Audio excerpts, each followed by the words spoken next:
지난 10월 11일 올해 2019년도 노벨 평화상은 동아프리카의 평화전도사라고 불리는 아비 아모드 알리 에티오피아 총리가 수상을 했습니다. 이번이 역대 100번째 노벨 평화상이에요. 그 의미 있는 상을 에티오피아 총리가 수상을 했어요.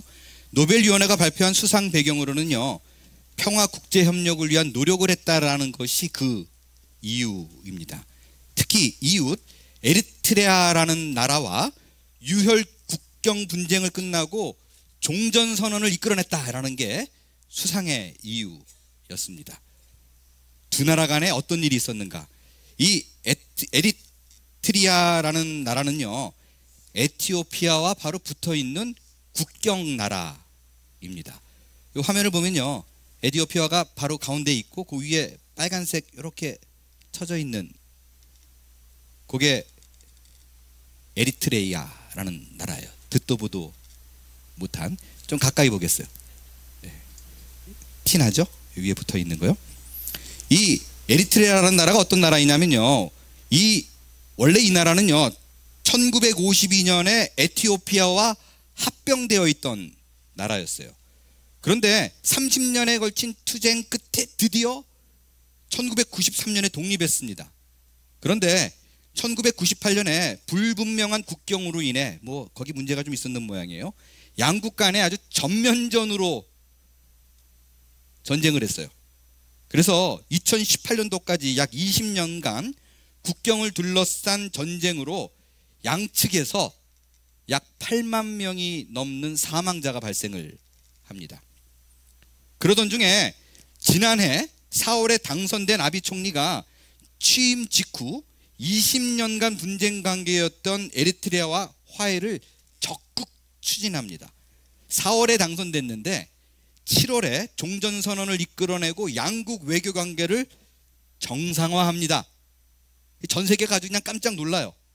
노벨위원회는 한쪽의 노력만으로 이게 평화가 이루어질 리 없잖아요.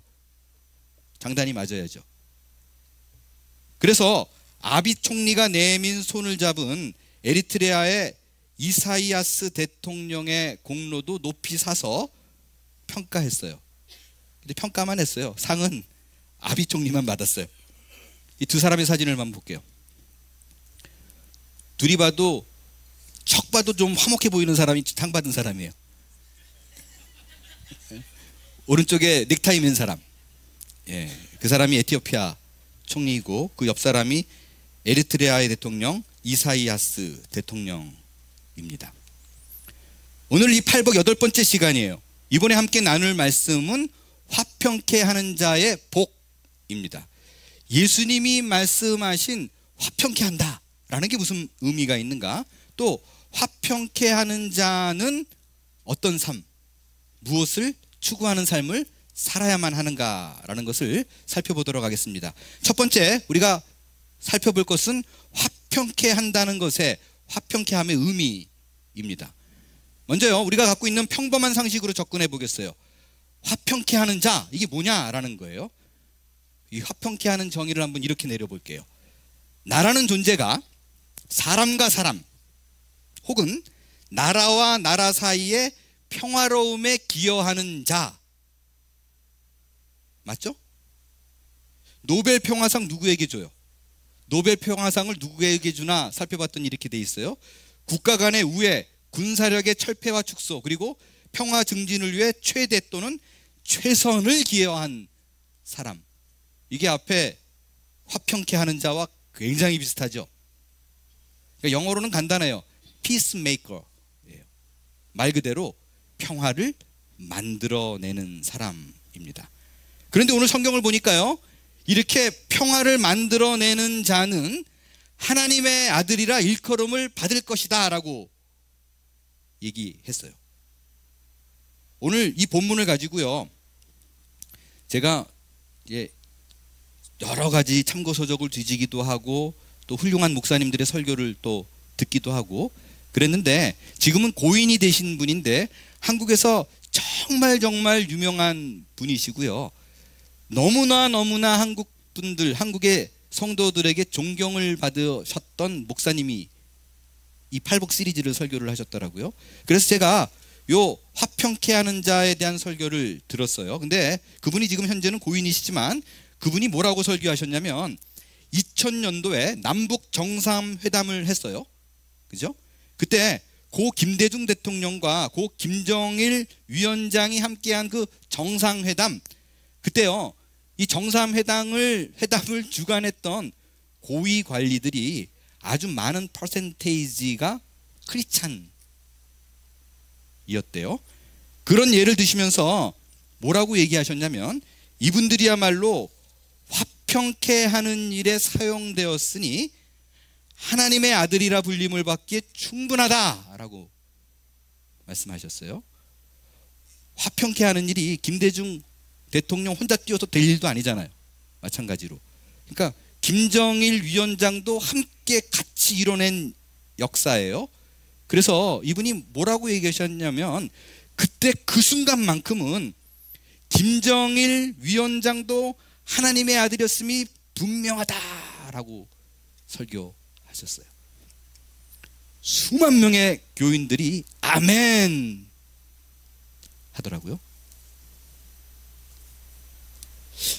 그 목사님이 그 순간만큼은 이라고 얘기한 이유가 김정일 위원장이 그때 잠깐 정상회담하고 끝났잖아요. 그러니까 이런 평화를 위해서 지속적으로 계속적으로 노력을 하지 않았기 때문에 그 순간만큼은 이라고 얘기를 한 거예요. 그럼 자 보세요.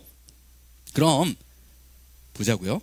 그럼 그 순간 잠깐이 아니라 한평생 이 평화를 위해서 희생과 헌신을 한 분이 있어요. 위인전에 많이 등장하는 인물이에요. 일반 세상의 위인 중에서 평화의 대명사, 전 세계에서 비폭력주의의 대명사로 불린 분이 있어요. 누구죠? 역시 훌륭한 우리 한문교회 성도분이 마하트마 간디입니다. 그는 사람과 사람 사이의 평화를 위해서 싸웠어요. 또한 이슬람교도와 힌두교와의 화해를 위해서, 일치를 위해서도 투쟁을 했어요. 평화를 이루기 위해서요 인도 안의 사회제도와 싸우고 영국과 싸웠어요. 말 그대로 비폭력주의자의 대명사입니다.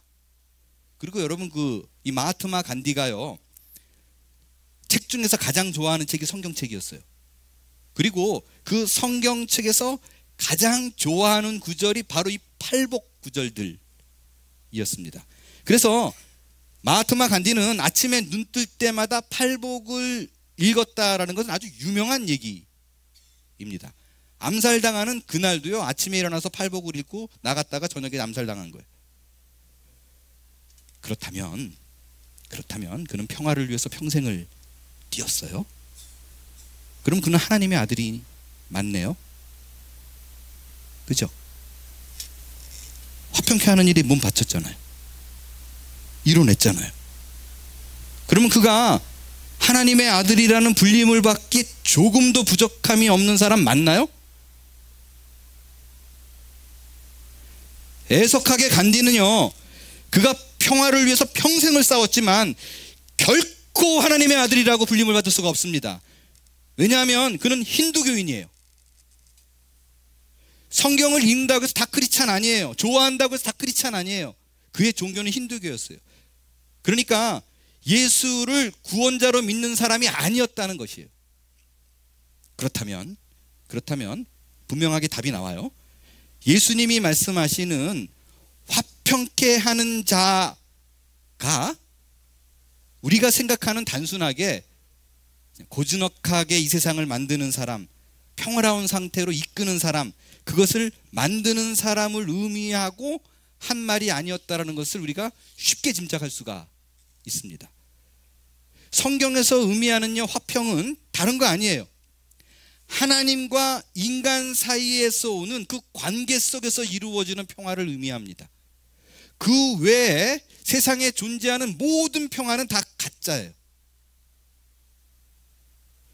그렇기 때문에 화평케 한다는 건요 내 노력과 내 의지와 내 수고로 평화를 만들어내는 것을 의미하는 것이 아니에요. 그런 사람을 의미한다 그러면 간디는 하나님의 아들 맞대니까요.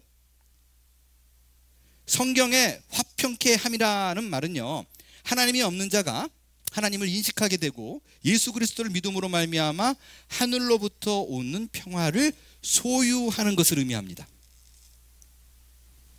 이것은요, 어떤 싸움에 대한 그런 현상, 그 드러나는 보여지는 것을 해결하는 것을 의미하는 것이 아니에요. 싸움이 일어나는 근본적인 원인의 해결을 의미하는 거예요. 오늘 이 화평케 하는 자라는 그 헬라어 단어가요, 에이레노 포이오스라는 단어인데요, 성경에 딱 2번 나와요. 2번 나와요. 하나는요 형용사로 표현되어 있고 하나는 동사로 표현되어 있는데, 품사는 달라졌지만 똑같은 단어가 요 마태복음 8복에 말고요 골로새서에서 나옵니다. 골로새서 1장 20절을 함께 읽겠습니다. 골로새서 1장 20절 시작. 그의 십자가의 피로 화평을 이루사 만물 곧 땅에 있는 것들이나 하늘에 있는 것들이 그로 말미암아 자기와 화목하게 되기를 기뻐하심이라. 여기서 요 노란색 하이라이트 되어 있는 화평을 이루사라는 말이 exactly 에이레노 포이에오 같은 말이에요. 그렇기 때문에 이 말의 의미는요, 하늘에서 내려오는 평화가 진짜 평화인데 그 평화는 오로지 뭐로 말미암아 가능하다고 되어 있어요? 성경에? 그의 피. 여기서 그가 누구예요? 예수 그리스도. 다른 방법 없다는 거예요. 오직 예수 그리스도의 피로만이 가능하다는 것입니다. 여러분, 이게요 사도 바울이 그냥 우연중에 똑같은 단어 이 중에 하나 툭 쓴 게 아니라요, 완전히 의도적으로 미닝풀하게 쓰였다는 게 너무나 분명한 이유가 있어요. 이 에이레노 포이오스라는 단어를 사용해서 유일한 힘, 그 근거는 예수 그리스도밖에 없다라 그러는 이유가요, 여러분 그 이 헬라어로 평화, 화평 이런 단어들이 여러 개가 있어요. 그런데 다른 단어가 아닌, 그러니까 이 단어가 아닌 다른 단어로 충분히 쓸 수 있잖아요. 그 예로요, 요 같은 골로새서에 있는 1장 20절에 화목이 2번 나와요. 화평이, 화평, 화목 비슷하잖아요. 근데 요 위에 써져 있는 단어는 아까 말씀드린 에이레노 포이오스예요. 팔복에 있는 단어랑 예수님께서 화평케 하는 단어랑 똑같은 단어예요. 근데 그 밑에 화목하게 비슷하잖아요. 이건 완전히 다른 단어입니다. 이거는 아포카탈라소라는 단어예요. 여러 가지 평화에 대한 표현이 있지만 사도 바울은 의도적으로 예수님께서 말한 화평케 하는 그 단어를 찝어서 여기에 그대로 쓰고 있어요. 왜? 예수 그리스도 외엔 그 어떤 다른 방법이 결코 있을 수 없다는 것을 강조하는 거예요. 그게 유일하다고 얘기하는 거예요. 두 번째로 우리가 이루어야 될 화평의 대상에 대해서 한번 살펴보겠어요. 오늘 이 예수님이 화평케 하는 자는 복이 있다라는 말을 들은 사람들은 제자들이에요. 그 많은 유대인 중에 제자들만 앞으로 나왔고 그들에게 선포하고 있는 얘기였어요.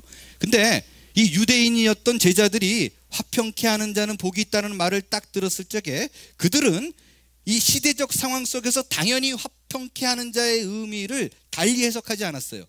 나라와 나라 사이에 평화를 만드는 자로 분명히 그렇게 해석했을 것입니다. 왜냐하면 당시에 이스라엘은 로마의 식민지였었어요. 그래서 그 당시 이루어지는 모든 불합리한 정책으로 인해서 심리적인 불안과 혼란의 상태였었기 때문에 이들은 간절하게 평화를 원했어요. 화평을 원했어요. 화목을 원했어요. 이 혼돈을 완벽하게 해결하고 자기에게 자유를 줄 수 있는, 평강을 줄 수 있는 사람은 분명히 화평케 하는 자다 라고 생각을 했어요. 근데 그 말씀을 선포하는 예수가 앞에 있어요. 당연히 어떻게 생각해요? 우리를, 이 민족을 완전히 저 나라에서 독립시켜서 평화를 이룰 사람은 이 사람밖에 없어 라고 생각했던 거예요. 그게 너무나 당연한 거예요. 이건 마치요, 앞서 말씀드린 에디오파의 총리처럼 국가와 국가 사이에 일어나는 분쟁을 해결할 수 있는 유일한 분 당신밖에 없습니다. 그러고 똘망똘망 앉아가지고 쳐다보고 있었을 거예요. 근데 여러분, 다시 말씀드리지만 성경에서 말하는 화평은 그걸 의미하지 않아요. 여러분, 내가 지금 평화가 없어요? 내가 지금 계속 환난 중에 있어요? 답답함이 있어요? 그런데 그런 물리적인 상황이 해결된다고 해서 내 마음에 평화가 오지 않아요. 보세요. 이제 에티오피아와 에리트리아가 화목했어요. 7월이니까 벌써 1년 반 전에 그 둘은 나라 사이에 평화와 협력을 이뤄냈어요. 그렇다면 물리적으로 평화가 온 거잖아요. 1년 반이 지났는데 그럼 두 나라 모든 백성은 지금 1년 반 동안 계속해서 행복하고 화목하고 기쁘고 이루고 지내고 있어요? 정신병자가 아니면 그럴 수가 없죠. 분명히 가시적으로 눈에 보이는 평화가 임박했는데도 불구하고, 아니 임했는데도 불구하고 그들에게 있어서 불안과 혼란은 여전히 존재합니다. 나라가 갖고 있는 문제가 해결된다고 해서 내가 갖고 있는 근본이 해결되지 않아요. 그렇기 때문에 예수님께서 말씀하시는 화평케 하는 자는 결코 그런 걸 의미하는 게 아니에요. 예레미야서 6장 14절에 보면요, 세상 사람들이 이렇게 얘기한대요. 겉으로 상처를 막 이렇게 싸매고 다독여주면서 피상적으로요, 야 이게 평안이야, 이게 보이지? 이게 평안이야, 평안하다 평안하다라고 속인대요. 예, 그렇습니다. 세상 사람들은요, 정치인들은요, 항상 우리는 물리적인 거, 상황이 변하는 걸 요구하니까 무언가 근사한 걸 떡 앉혀주고 받지, 피상적으로 눈에 보이게 평안해 평안해, 이게 평안이라니까 라고 얘기하는 것이 세상의 평안이라고요. 여러분, 이들은 눈에 보이는 것이 도래하면 평화가 올 것처럼 얘기하지만 그거는 결코 진실이 아니에요. 세상적으로 선포되는 건 다 여기 나온 대로 피상적인 거예요. 다 겉으로 괜찮다고 하지만 그 문제가 해결된다고 해서 내 눈에 보이는 무언가가 깨끗이 사라진다고 해서 근본적인 문제가 해결이 안 된 거라고요. 연전에 어느 분이 제게 그런 말씀을 하시더라고요. 요즘 보면요, 뉴스 보면 뭐 나라마다 전쟁의 소식이 끊이질 않잖아요. 그리고 인터넷 뉴스 이렇게 막 키다 보면 막 기근이 나고 또 지진이 나고 난리법석이에요. 그러니까 이분이, 목사님 제가 확실히 느끼겠는데요, 진짜 말세가 온 것 같아요. 예, 그렇게 얘기를 하셨어요. 그러시더라고요. 이분이 이렇게 확실한 본인이 자신이 있고 증거가 있는 거예요. 왜냐하면 예수님이 분명히 그렇게 얘기했거든요. 말세에 오면 어떻게 된다고요? 무지하게 전쟁이 일어나고 기근과 지진이 일어난다. 그게 재난의 뭐라? 시작이다. 그러니까 이분이 지금 돌아가는 뉴스를 딱 들어보니까 맞다, 이거다, 맞다. 이제 말세다. 그렇게 얘기한 거였어요. 근데 이분이요 착각하는 게 있어요. 인류가 생겨난 이래요, 이 땅에 전쟁이 그쳤던 적은 단 하루도 없습니다. 우리가 모르고 있을 뿐이죠. 우리가 여기서 평화 있다고 다른 곳에 전쟁이 없는 게 아니에요. 하다못해 부족 간의 싸움도 있어요. 다만 예전에는요, 미디어가 발달이 안 돼서 모르는 거예요. 에티오피아가 지난 20년 동안 계속된 전쟁을 했다라는 거 여러분 다 알고 있었어요? 발음도 잘 안 되는, 계속 설교를 준비하고 잊어버리는 무슨 에트라 뭐였죠? 저는 그런 나라가 존재하는지도 몰랐었어요. 모르지 않았을까요? 근데 지금은 어떻게 알아요? 인터넷이 발달돼서 아는 거예요. 노벨상 누가 탔나 치니까 쭉 나오길래 이건 또 무슨 나라지? 찾아보니까 나오는 거예요. 20년 전쟁했었네. 모르고 넘어갈걸요. 미디어가 발달해서 알게 된 것 뿐이에요. 여러분, 인류 역사상 전쟁이 그쳤던 적이 한 번도 없어요. 근데 재밌는 건요, 아이러니하게 전쟁을 일으키는 모든 사람의 이유는 세계 평화, 평화를 지킨다는 이유 아래 전쟁을 합니다. 사람을 죽여요. 여러분, 이것이 인간들의 실상이에요. 본 모습이에요. 대부분 무슨 세계 평화는 무슨, 대부분이요 자기 나라 이권과 권력 유지를 위해서 일을 벌려놓고 근사하게 슬로건 걸어놓죠. 세계 평화를 위해서 이 한 몸 바쳐. 그게 바로 지금 예레미야가 말한 평안이 아닌데 평안하다고 우리에게 속이는 거라고요. 우리에게 주어진 평화, 우리에게 변하지 않는 평화는요, 이런 피상적인 건 안 돼요. 근본적인 해결이 있어야 됩니다. 그거를 해결해야지만이 내게 주어진 상황과 형편에 상관없이, 물리적인 이유와 상관없이 내가 평안을 누릴 수 있는 거예요. 그렇다면 세상 사람들이 말하는 평화가 아닌 하나님 보시기에 시작되는 평화는 뭔가? 그게 어디서부터 시작하는가?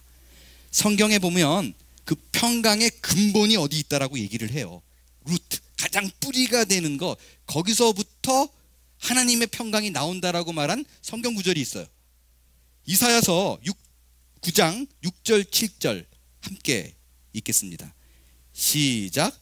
이는 한 아기가 우리에게 낳고 한 아들을 우리에게 주신 바 되었는데 그의 어깨에는 정사를 메었고 그 이름은 기묘자라 모사라 전능하신 하나님이라 영존하시는 아버지라 평강의 왕이라 할 것임이라. 그 정사와 평강이 더함이 무궁하며 또 다윗의 왕자와 그의 나라에 군림하여 그 나라를 굳게 세우고 지금 이후로 영원히 정의와 공의로 그것을 보존하실 것이라. 만군의 여호와의 열심히 이를 이루시리라. 그 평강의 시작이 어디서부터 근원돼서 시작되느냐, 출발하느냐, 누구라고 얘기를 해요?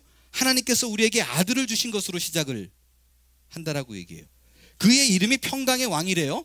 그 평강의 왕의 의미가 뭐예요? 이런 거예요. 그분 자체가 평강이라는 거예요. 그분이 평강을 주관하시고 붙잡고 있는 분이고 그의 명령과 그의 허락에 따라서 평강이 선포되어지고 평강이 이루어진다는 거예요. 평강의 주권이 그로부터 말미암아 된다라고 되어 있어요. 여기서 그분이 누구예요? 여기서 그가 누구예요? 아들이 누구냐고요? 예수 그리스도예요. 그분이 평강을 이룰 것인데 더 재밌는 건요. 더 재밌는 건 내가 노력해서 그러는 게 아니라 하나님이 의도적으로 그 일을 우리에게 만들어준다는 거예요. 하나님께서 평강을 우리에게 이룬다는 거예요. 우리의 열심과 노력과 수고와 공로를 보지 않고요. 일방적으로 우리의 상태가 어떠하든지 간에 우리에게 쏟아부어 주시는 은혜, 그걸 뭐라고까지 표현했어요? 하나님이 열심을 낸다고 되어 있어요. 대강 이놈은 제끼고 이놈, 이게 아니라 내 백성 하나, 내 자녀 하나 끝까지 챙겨서 열심으로 완전히 주권적으로 우리에게 그 평강을 심어준다라는 것입니다. 하나님께서요, 억압받고 묶여있는 그들을 바라보며 각오하고 결심을 해요. 내가 이 백성을 구원하리라. 내가 이들의 억눌림에서 풀어주리라. 내가 이들이 눌려있는 모든 아픔과 슬픔과 괴롭히는 모든 멍에에서 자유케 하리라. 내가 그것을 이루리라. 나의 열심히 이 일을 이루리라. 하나님이 그렇게 결심했어요. 그것이 어떻게 이루어졌어요? 그 각오와 하나님의 결실이, 그 실현이, 그 말씀의 실현이 어떻게 이루어졌는가? 그게 바로 십자가라고요. 그가 우리를 대신해서 십자가에 돌아가심으로 말미암아 우리의 근본적인 문제, 하나님과 나 사이에 가로잡고 묻는 하나님의 평강을 쏟아부어 주려고 그래도 막고 있는 그 죄의 문제가 해결이 된 거라고요. 그래서 평화가 임한 거예요. 이것을 로마서 5장 10절에서는 이렇게 얘기합니다. 곧 우리가 뭐 됐을 때? 원수 되었을 때 그의 아들의 죽으심으로 말미암아 하나님과 화목하게 되었은즉 화목하게 된 자로서는 더욱 그의 삶으로 살아나심으로 말미암아 구원을 받을 것입니다. 여러분, 이 본문 잘 보세요. 두 가지 사실을 발견할 수 있어요. 우리에게 주시는, 첫 번째는요, 우리에게 주시는 화평은 내 노력이 아니라는 거예요. 왜? 여기 보세요. 아들이 죽었다 그러잖아요. 하나님이 뛰어들었어요. 그 일을 그냥 직접 행했어요. 어떤 방법으로? 십자가의 아들을 죽임으로 말미암아. 이거는요, 우리의 동의와 우리의 의견을 묻지 않고요, 그냥 일방적으로 행하신 일이에요. 또 다른 하나가 있어요. 우리에게 평화가 없는 이유가 내 주변의 상황이나 누군가 나를 괴롭히는 어떤 그런 물리적인 상황적인 것이 이유가 아니라는 거예요. 그건 비본질적인 거예요. 피상적인 거예요. 근본적인 것의 문제가 뭐냐? 여기 잘 보세요. 우리가 뭐가 되었다고요? 원수 되었기 때문이라는 거예요. 이게 근본 이유인데 우리가 누군가 원수 되었기 때문에 발생한 문제래요. 질문. 누구랑 원수된 거예요? 내가 누구랑 원수되었기 때문에 이 고통을 당하고 있을까요? 여기서요, 이 본문을 이렇게 해석하면 안 돼요. 맞아, 내 남편 때문이야. 그게 원인이었네. 아내 때문에, 그 시어머니 때문에, 그 돈 떼먹고 도망간 그 사기친 놈들, 그놈 때문에 내가 이렇게 망가졌어가 아니라고요. 이건 피상적인 거예요. 비본질적인 거예요. 사실 엄밀히 얘기하면요, 여러분의 남편은 원수 아니에요. 왼수지, 왼수. 남편은 왼수 덩어리지 원수 아니에요. 그렇기 때문에 그걸 말하는 게 아니라고요. 그렇다면 도대체 우리가 평화가 막혀져 있는 거, 평화를 잊고 싶어서 갈망하지만 그것을 이루지 못하는 게 누구와 원수됐기 때문일까요? 예, 하나님과입니다. 하나님과요. 정답이에요. 하나님과 원수됐기 때문에 그래요. 우리가 평화가 없는 건요, 죄 때문에 하나님과 단절된 상태에서 내가 아무리 바래도 내 죄로 인해서 하나님의 평강이 내려올 수 없는 그게 이유라고요. 그게 근본적인 이유고 본질이에요. 그래서요, 이게 해결이 안 되면 우리에게 모든 피상적인 무언가가 주어진다고 해도 근본적인 해결이 안 되는 거라고요. 그래서 우리에게 닥치고 벌어진 상황을 해결해서 뛰는 게 아니라 단순해요. 죄가 없으면 되잖아요. 그죠? 그러면 그 죄가 없는 깨끗함을 입게 되면 하나님이 당신의 평강을 우리에게 쏟아부어질 때 걸리끼는 게 없죠. 그걸 입게 되죠. 그게 성경의 선언이에요. 자, 그러면 지난주에 말씀드렸듯이 율법에 의하면 죄를 깨끗이 씻음받기 위해서는요, 내 죄가 없게 되기 위해서는 어떻게 해야 돼요? 무조건 누군가 죽어야 돼요. 그죠? 내가 죽든지 나를 대신해서 다른 짐승을 죽이든지. 죄의 대가는요, 애누리 없어요. 하나님께서 요구하는 거는요, 죄지면 뭐다? 사망이다, 죽음이야. 항상 우리에게 그거를 요구합니다. 그래서 지난주에 드린 말씀이 예수님이 우리를 대신해서 십자가에 돌아가셨다라는 거예요. 왜? 대가를 치르기 위해서. 그러면 여러분, 한 번도 이런 생각 혹시 해본 적이 없나요? 아니, 예수님이 돌아가신 게 내 죄 때문이라고? 그게 말이 되나? It doesn't make sense.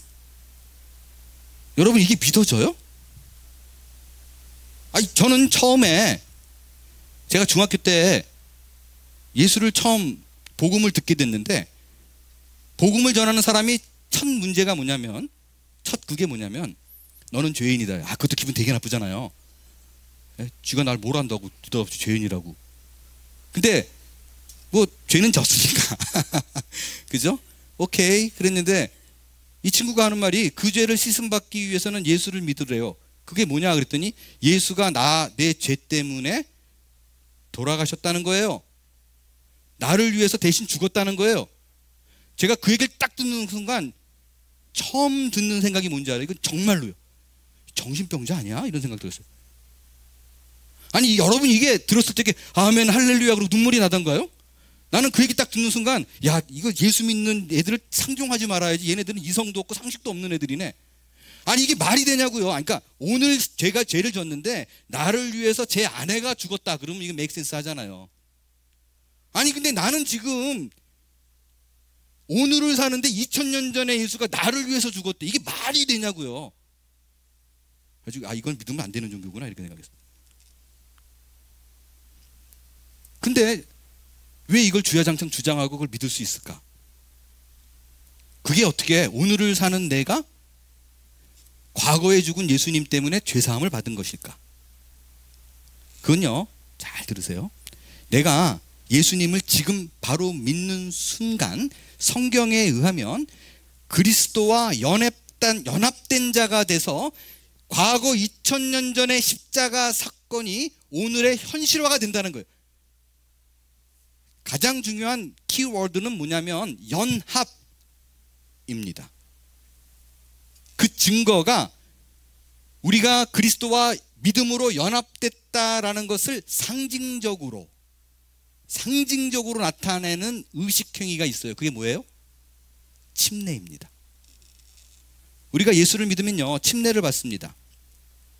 여러분이 생각하는 침례는 어떤 거예요? 침례는 예수를 믿으면 목사님이 불러가지고 물속에 푹 들어갔다 나오는 거예요. 그죠? 그냥 그걸로 오늘 축하받고 꽃다발 받았다, 오늘 태어난 생일이다, 태어난 생일이다 라고 생각하는데, 여러분 사실 침례는요, 여러분이 생각하는 것보다도 훨씬 더 깊은 의미가 있어요. 엄중한 의식행위입니다. 왜냐하면 여러분 그 남침례 교단은요, 지금 기독교단에서 존재하는 그 여러 가지 많은 의식 중에서요, 다른 거 다 안 지켜요. 두 가지만 지켜요. 두 가지. 침례와 주의 만찬, 그러니까 성만찬. 그만큼 침례와 성만찬, 주의 만찬은요, 굉장히 성경에서 제시하고 있는 엄중한 의식행위예요. 물론 상징적인 의미이기 때문에 침례를 받느냐 받지 않느냐가 구원에 상관 여부가 있지 않아요. 그러나 성경에서 침례를 받으면 상징적으로 어떤 일이 일어나는가? 그리스도와 함께 연합한다라고 그러는데, 로마서 6장 3절 4절을 보겠습니다. 우리말 성경이에요. 우리말 성경을 제가 읽겠습니다. 그리스도와 뭐 했다고요? 연합해 침례를 받은 우리는 모두 그리스도의 죽으심과 연합해 침례를 받은 줄 알지 못하느냐. 이 말이 뭐예요? 자, 우리가 침례를 받는 순간 어떤 일이 일어나면요, 상징적인 의미이지만 하나님께서 지금 2000년 전에 과거에 죽은 예수님과 우리를 연합시켜 버린다는 거예요. 그래서 내가 침례를 받는 순간 어떤 일이 일어나느냐? 그리스도의 2000년 전에 과거에 죽은 그 예수 그리스도의 십자가의 현상이 나와 접붙임되는 거예요. 그게 연합이라고요. 영어로는 유니온인데 조금 더욱더 정확한 신학적 표현은 아이덴티피케이션입니다.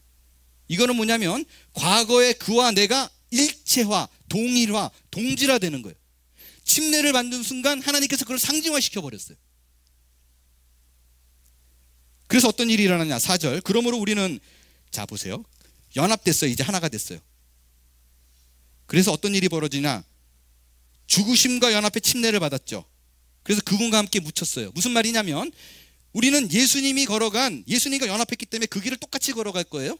그런데 우리가 예수님처럼, 그러니까 그 예수님의 이름으로 침례를 받음으로 그와 연합단제가 돼서 예수님이 달려 돌아가셨잖아요. 우리도 똑같이 죽음을 맞이할 거예요. 거기에서 우리를 피하게 갈 것은 아무것도 없습니다. 왜? 예수님도 죽었으니까, 연합했으니까. 그러나 그걸로 그치지 않아요. 뭐라 그러느냐? 이는 그리스도께서 아버지의 영광으로 인해서 죽은 자 가운데서 어떻게 됐어요? 살리심을 받은 것처럼. 이게 핵심이에요. 예수와 연합해서 십자가에 죽은 걸로 끝나지 않아요. 우리도 죽지만 연합됐기 때문에 그가 부활을 이루어낸 것처럼 우리도 그 일에 동참하게 돼요. 그게 연합이라고요. 이는 그리스도께서 아버지의 영광으로 인해 죽은 자들 가운데서 살리심을 받은 것처럼 우리도 또한 새 생명 가운데서 살게 하려는 것이다. 하나님이 그렇게 여겨준다는 거예요. 내가 예수를 믿는 순간, 침례를 받는 순간 과거의 예수님과 우리를 접붙이는 거예요. 성경 한 군데 더 보겠어요. 함께 읽을게요. 갈라디아서 2장 20절이요. 함께요. 시작. 내가 그리스도와 함께 십자가에 못 박혔나니 그런즉 이제는 내가 사는 것이 아니요 오직 내 안에 그리스도께서 사시는 것이라. 이제 내가 육체 가운데 사는 것은 나를 사랑하사 나를 위하여 자기 자신을 버리신 하나님의 아들을 믿는 믿음 안에서 어떻게 된다? 사는 것이라. 네, 그렇습니다. 우리가 예수 그리스도를 믿는 순간 바로 그 역사의 현장 속에 들어가는 거예요. 그리스도와 함께 십자가에 못 박히는 거예요. 못 박혀 죽는다라는 의미는 뭐냐면 하나님께서는 죄진 자는 반드시 죽음을 요구합니다. 그거 외에 다른 방법이 없는데 그리스도의 십자가에 돌아가시는 것이 우리가 접붙임돼서 너도 죽은 걸로 인정한다는 거예요. 그 길만이 유일하게 하나님과 화평을 이루는 길인 줄 믿습니다. 이걸요 골로새서 1장 20절에서 말한 이 말이 에이레노 포이오스, 화평을 이루사라는 말이에요. 다시 말씀드리지만 이 말은 절대 여러분들 그렇게 생각하면 안 돼요. 인간과 인간 사이의 화평을 이루는 것이 메인이 아니에요. 여러분이 누군가 관계 속에서 어려움이 있을 적에 하나님 화평을 주세요 라고 그럴 적에 물론 하나님께서 우리에게 선하신 하나님이시기 때문에 그 사람과의 관계적인 회복을 만들어 주실 거예요. 그러나 그게 메인이 아니라고요.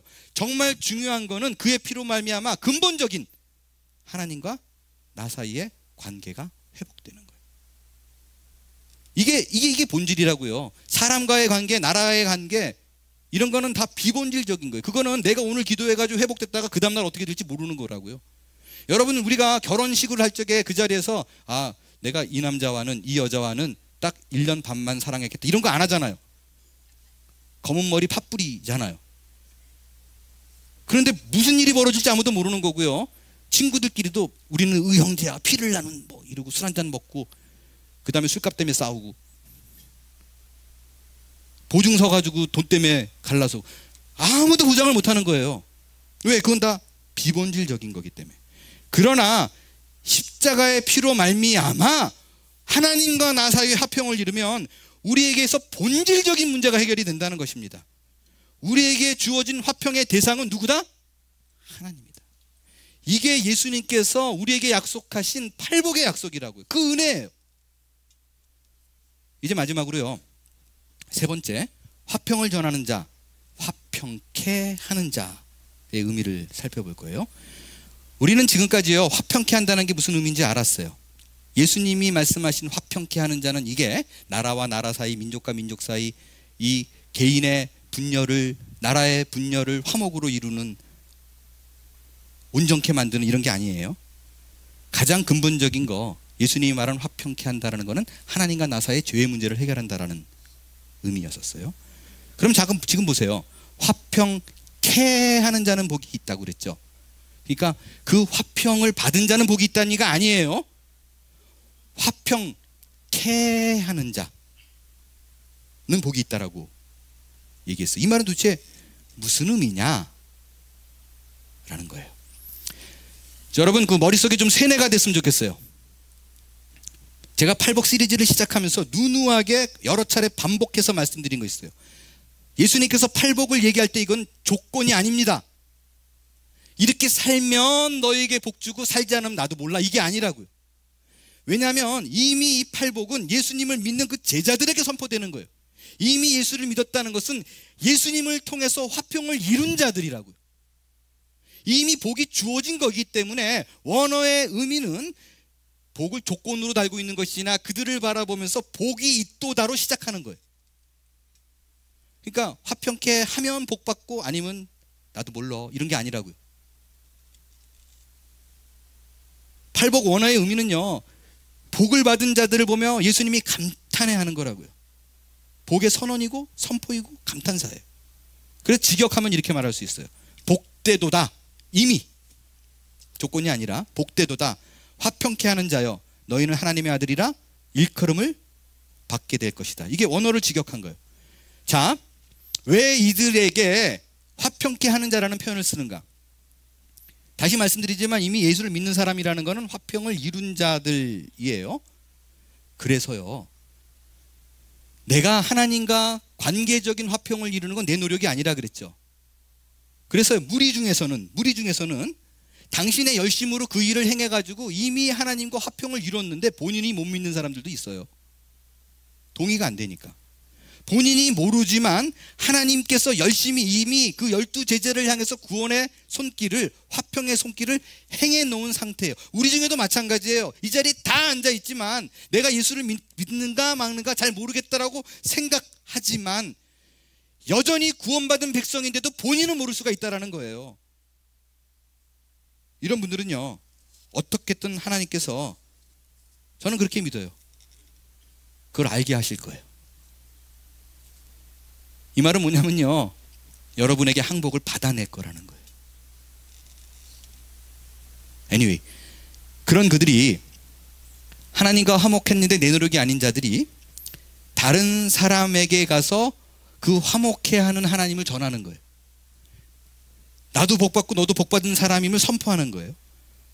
그러니까 신자는요, 우리에게 요구되어지는 건 뭐냐면, 내가 구원받은 자였군요. 할렐루야, 감사합니다. 이제부터 룰루랄라 룰루랄라 이러고 살아가는 게 신자가 아니에요. 성경에서 요구하는 복받은 자에게 있어서 마땅히 흘러나오는 반응은 뭐냐면요, 내가 하나님을 통해서 이루는 그 화평을 누군가에게 가가지고 전하는 자예요. 그게 화평케 하는 자예요. 이 말이 복되도다, 화평케 하는 자라는 의미입니다. 아직도 무슨 말인지 이렇게 불러 하세요? 그래서 제가요, 도대체 이게 무슨 말인가 성경에 좀 더 구체적인 표현이 뭐가 있는가 막 뒤적뒤적 찾아봤어요. 그랬더니 아주 정확한 표현이 하나 나와 있더라고요. 고린도후서 5장 18절 19절 제가 읽을게요. 사도 바울이 이렇게 얘기하는 거예요. 모든 것이 누구로부터 났다고요? 예, 이거라고요. 그러니까 다시 말씀드립니다. 하나님과 나 사이에 이루어진 그 죄가 없어지는 화평은요, 나로부터 시작된 게 아니에요. 하나님께로부터 났어요. 하나님이 직접 했다고요. 어떻게? 그가 그리스도로 말미암아, 그의 피로 말미암아, 예수 그리스도를 이 땅에 보내서 하나밖에 없는 아들을 십자가에 돌아가게 해서 죽게 만들어서 피 흘림으로 말미암아 어떤 일이 벌어졌어요? 우리를 자기와 어떻게 했다? 화목하게 하시고, 자, 우리가 이제 하나님의 전격적인 의지로 화목하게 됐어요. 근데 가만히 있으면 안 된다고요. 뭘 해야 되느냐? 우리에게 화목해 하는 뭘 줬다?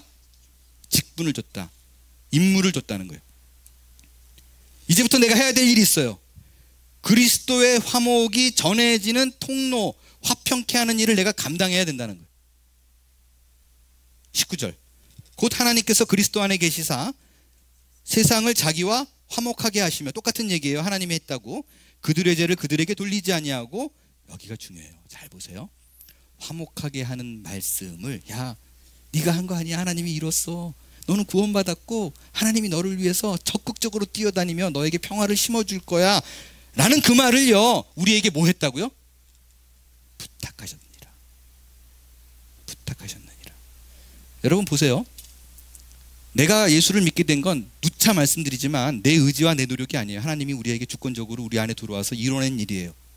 분명히 그 사람도, 내가 복음을 전해야 될 그 불신자 그 사람도 내가 안 할 거예요. 하나님이 할 거예요. 그런데 하나님이 그 일을 우리에게 부탁했대요. 무슨 의미예요? 나를 통해서 하나님이 일하시겠다는 거예요. 네가 노력해서 만들어내라는 것이 아니라 하나님의 사랑의 통로로 너를 사용하겠다는 거예요. 정확히 이해되시죠? 그걸 우리에게 맡겨진 사명으로 부탁하는 거예요. 이렇게 한만 얘기해도요, 그 일은 나는 못해요. 이런 분이 있어요. 제가 보기에 복음을 전하지 못하는 이유, 여러 가지가 많지만 크게 두 가지로 한번 볼게요. 복음을 전하지 못하는 이유는요, 결신의 부담이에요. 복음을 전하고 내가 이 사람을 예수 믿게 해가지고 영접기도 딱 받아내야 돼. 이게 안 되면 내가 fail, 실패했다고 생각하는 거예요. 그래서 이런 분들이 계세요. 아유, 진 전도 못해요. 그 목사님이나 하는 거고 전도의 은사를 받은 사람이나 하지 나는 절대로 못해요. 있어요. 분명히 계실 거예요. 그런 분들에게 권해드려요. 다시 말씀드립니다. 내가 전하는 그 예수를 믿게 하는 거요, 결신하게 하는 건 내가 하는 거 아니라고요.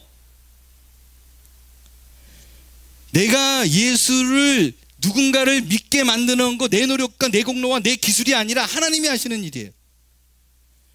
그러니까 여러분이 누구에게 복음을 전할 적에, 하나님이 화평케 하시는 일을 전할 적에 내가 부담을 가질 필요가 없더라고요. 전혀 그렇지 않아요. 왜? 나는 그냥 하는 거예요. 뒤는 하나님이 하시는 거고.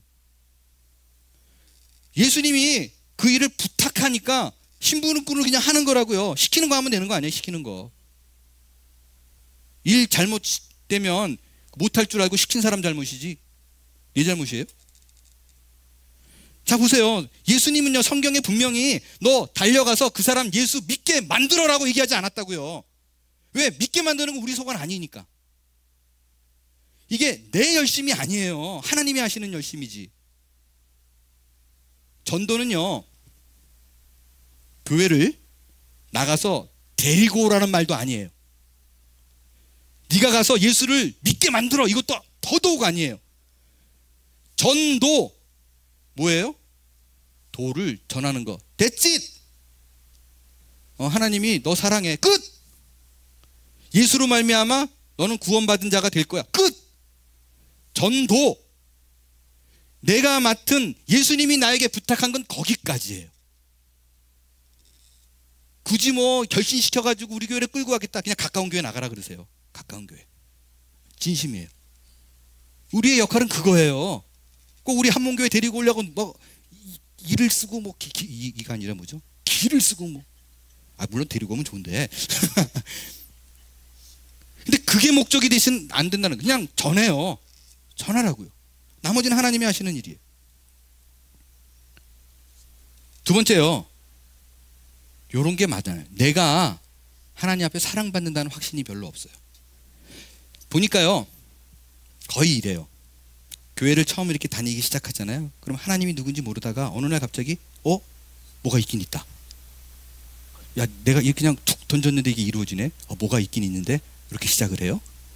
그러다 시간이 조금 지나면서 어떻게 됐냐면, 야, 근데 그 신이 있긴 있는데 그 신이 좀 세다. 다른 잡신들하고 좀 다르다라는 게 느껴져요. 요게 조금 발전해 나가다 보면 나중에 어떤 믿음까지 생기냐면, 야, 이 능력이 보통이 아니다. 창조주라 그러는데 it makes sense. 과학적인 근거 it makes sense. 뭐가 있어. 그래서 결국엔 그게 어디까지 가냐면요, 그의 백성을 구원하시는 신이구나라는 게 믿어진다고요. 그런데 거기까지는 가는데, 어떤 큰 신이 있어서 인류를 구원하는 것까지는 가는데, 어디에서 턱 걸리냐면요, 그 신이 내 하나님이라는 게 잘 안 믿겨져요. 그냥 아내의 정성과 기도와 우리 어머니의 그 탁월한 신앙으로 내가 사는 거지, 내 하나님이 아니에요. 내 아버지라는 데까지가 못 가요. 그래서요, 성경 공부를 하면 아버지래요. 그러니까 이해는 되는데 감동은 없어요. 그렇기 때문에 예수라는 분이 인류를 위해서 구원하기 위해서 죽었다라는 대명제까지는 악셉트가 돼요. 근데 나를 위해서 죽었다는 건 아니에요. 인류를 위해서 죽었지. 다시 말해서요, 전도해야겠다, 복음을 전해야겠다라고 가는데 이것까지 얘기해야 되잖아요. 하나님이 나를 얼마나 사랑하는 줄 알아? 나는 하나님의 사랑에 푹 젖어 살아가 안 되는 거예요. 그냥 우리 교회 사람들을 사랑하는 것 같아. 거기까지는 돼요. 본인이 내가 하나님을 위해서 목숨을 버릴 만한 준비가 안 돼 있기 때문에 그런 나를 그렇게까지 사랑할 리가 없다라고 생각한다고요.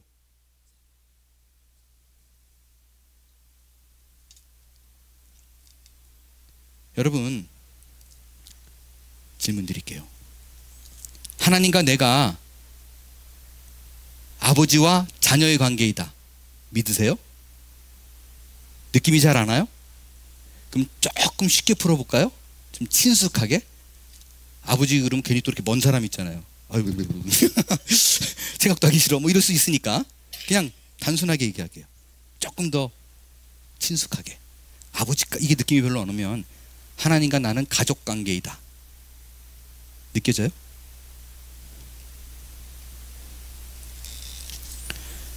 하나님과 내가 가족이라는 것에 대한 예를 하나 들어보겠어요. 얼마 전에 제가 페이스북을 하다가요, 요즘은요 그 페이스북을 이렇게 하다 보면 짤방이라는 게 뭔지 아세요? 짤방이 뭐냐면, 그 왜 요즘 TV 프로그램이 뭐 예능 프로그램도 1시간짜리가 거의 없어요. 막 1시간 반짜리지. 그러니까 누가 요즘 세상에 이렇게 1시간 반을 툭 앉아가지고 볼 수 있는 사람이 많이는 없잖아요. 그러니까 참 정성도 지극해요. 그 1시간 반짜리를 중에서 이게 재밌는 내용, 감동적인 거, 웃기는 거, 이런 거를 한 뭐 5분, 10분짜리로 이렇게 에디팅을 해요. 그래서 그거를 짤방이라서 페이스북에 툭 올려놔요. 그러면 제목 보고 이거 재밌겠다 그러면 클릭하면 그냥 깔깔거리고 웃는다거나 감동을 받거나 뭐 그런 것들이 짤방이라고 얘기를 해요. 얼마 전에 인기리에 방송되었던 미스트롯이라는 프로그램이 있습니다. 보셨나요? 대한민국 땅에 트로트 전성시대를 다시 읽어낸 그런 프로그램이었었어요. 뭐냐면요, 그냥 심플, 일반인들이에요. 일반인들이, TV 출연자가 아니라 일반인들이 나와서 트로트로 경연대회 하는 거예요. 그래서 나중에 막 준결승, 결승 올라가가지고 우승자를 가려내는, 그러니까 이게 선풍적인 인기를 끌었었어요. 거기서 1등을 한 가수가 송가인이라는 가수였고요, 2등을 하는 가수가 홍자라는 가수였었어요. 우리 이홍자 권사님 말고요. 그 홍자 말고 네, 그 방송 가수 이름이 홍자예요. 근데 어느 프로그램인지는 이렇게 가려가지고 안 나왔는데 홍자 이야기가 짤방으로 툭 떴더라고요. 근데 제가 홍자 팬이었거든요. 그래서 홍자네. 그리고 이제 들어가서 클릭을 해서 봤어요. 그랬더니 그 남매가 있어요. 그 홍자가 둘째고 위로 오빠가 있고 아래로 여동생이 있는데 뭐 설렁탕 집이었던 것 같아요. 하여튼 식당에 앉아가지고 자기 과거 얘기를 홍자가 이렇게 툭툭툭툭 아무렇지 않게 던지는데 깜짝 놀랄 정도로 가난하게 살았더라고요. 홍자가. 지금 이사한 집도 뭐 이제 돈을 좀 벌었을 거 아니에요. 방송에 나가고 그러니까. 그것도 그렇게 큰 집은 아닌데 원래 이거 나가기 전에 10년 동안 그냥 시장 바닥에서 노래하고 뭐 이래가지고 살았던 집이 자기 입으로 얘기하더라고요. 화장실 들어가가지고 그 변기통에 이렇게 툭 앉으면 무릎이 문에 닿대요. 그래서 일어나서 샤워가 안 되니까 그 토일렛 변기통에 앉아서 옆에 물을 받아놓고 이렇게 뿌려가지고 샤워를. 또 쥐떼들 막 있는 그런 집에 살았다고 그냥 이렇게 평범하게 얘기를 해요. 그 벌이가 시원치 않을 때 이런 얘기를 하더라고요. 내가 그래도 노래하느라고 어떻게든 그 노래로 성공해 보려고 뛰어다녔던 그 시절에 그 둘 보고 그렇게 얘기해요. 내가 가장 고마웠고 미안했고 나를 위해서 희생한 사람이 사실 누군 것 같아. 그랬더니 그 말을 끝나기 무섭게 홍자와 오빠가 동시에 그 여동생을 가리키는 거예요. 그러니까 여동생이 전혀 예상을 안 했다는 듯이 밥 먹다가 너야 그랬더니 갑자기 울먹하더니 도리도리 이렇게 흔들더라고요. 근데 그 이유를 얘기해요. 10년 동안 빚더미에 앉아있던 홍자를 묵묵히 믿어주고 생활비를 계속해서 그 여동생이 됐어요. 여동생이 고등학교 졸업하자마자 20살이 되었을 적에 대학 진학 못하고 언니를 먹여 살리기 위해서 생활전선에 그냥 뛰어들었는데 너무 하루 종일 고생해가지고 일을 하다 보니까 면역성이 떨어져가지고 뇌수막염에 걸렸대요. 그래서 다들 죽는다고 그랬대요. 아, 이제는 내 동생이 죽는구나 라는 걸 현실로 받아들이고 있을 때 기적적으로 치료가 됐어요. 근데 치료가 되자마자 완치가 되자마자 그 다음날 또 일을 시작했어요. 먹고 살아야 되니까. 언니 먹여 살리라고. 그 얘기를 이렇게 울먹울먹거리면서 홍자가 동생한테 얘기를 해요. 그러면서 지혜 보고 그렇게 얘기해요. 내가 정말 한 번도 물어보지 않았는데 너에게 꼭 물어보고 싶은 말이 있어. 너 그렇게 고생할 그때 언니 많이 비웠어? 그렇게 물어보더라고요. 분명히 언니 많이 비웠을 거야. 그랬더니 그 질문을 하자마자 바로 동생이 크게 고개를 막 저어요. 그리고 눈물을 글썽이면서 전혀 안 미웠어. 그랬더니 홍자가 왜 안 미웠겠어? 미울 만도 하잖아. 그랬더니 바로 그 말에 동생이 울먹이면서 이렇게 대답해요. 언니니까 그냥 믿었던 거지. 난 그런 생각 한 번도 안 했어. 정말 한 번도 안 했어. 내가 그랬던 이유는 단 하나. 그냥 언니니까. 내가 일한 돈을 다 줘도 아깝지 않을 만큼 소중한 언니니까 난 그런 생각하지 않았어. 이유가 뭐 있겠노? 남도 아니고 내 언니인데. 그러면서 눈물을 흘리더라고요. 그게 가족이에요. 내가 희생과 헌신과 고생을 아무렇지 않게 해줄 수 있는 거. 그게 가족이기 때문에 가능한 거예요. 여러분, 우리의 하나님이 다른 애 신과 확연하게 다른 점이 하나 있다면 우리는 하나님을 아버지라고 부른다는 거예요. 그거는 이 땅에 존재하는 그 어느 종교에도 없는 일입니다. 오로지 기독교만이 하나님을 향해서, 전지를 창조하신 하나님을 향해서 아버지라고 부르는 거예요. 그건요, 기독교가 시작한 바로 2000년 전 그 제자들도 상상하지 못했던 일이에요. 다른 신들은요, 자신을 추종하고 복종해야 될 무리로 여기는데 하나님은 우리를 자녀로 대한다는 거예요. 근데 그걸 우리가 못 믿는 거예요. 못 믿는 거예요. 그렇기 때문에 자꾸요, 우리는 하나님을 어떻게 접근하냐면요, 하나님은 위대하신 분이십니다. 거룩하신 분입니다. 천지를 창조한 분입니다. 지존하신 분이다라고만 접근하지 나를 위해서 십자가에 달려 돌아가셨다는 것까지 못 가는 거예요. 우리는 항상 하나님께 뭐라 그러냐면요, 아니 말도 안 돼요. 이건 넌센스예요. 하나님이 나를 위해서 돌아가셨다고요? 그건 말도 안 되는, 그럴 이유가 하나도 없다고요. 하나님한테 그렇게 얘기해요. 우리가 하나님 앞에서 하나님이 나를 위해서 죽었을 이유가 아무것도 없다라고 얘기할 때 하나님이 우리에게 이렇게 대답하세요. 이유가 뭐 있겠노? 내 자식인데. 그게 바로요, 복되도다 화평케 하는 자요, 너희가 내 아들이라 내 딸이라 일컬음을 받게 될 것이라는 선언입니다. 여러분, 이 복은요 이미 우리가 받은 거라고요. 단순하게 이 복을 누리기 위해서는요, 나는 하나님의 아들이다, 딸이다, 그의 자녀다라는 인식만 가지면 돼요. 근데 우리는 이 인식을 갖지 못하고요, 항상 우리는 너무나 가난한 신앙의 삶을 살고 있어요. 여러분, 복을 얻은 자입니다. 그리고요, 앞으로 우리에게 주어진 복들이, 이미 쌓여있는 복들이, 준비된 복들이 펼쳐지게 될 거예요. 이것을 마음으로 받아들일 수 있게 되길 바랍니다. 아버지 된 하나님, 우리를 예수 그리스도의 피의 그늘 아래 가족으로 묶어주신 그 평화이신 주님의 이름을 모두에게 전하는 일에 다 사용되어지는 주의 복된 자녀가 될 수 있기를 바랍니다. 일어나 찬양하겠습니다.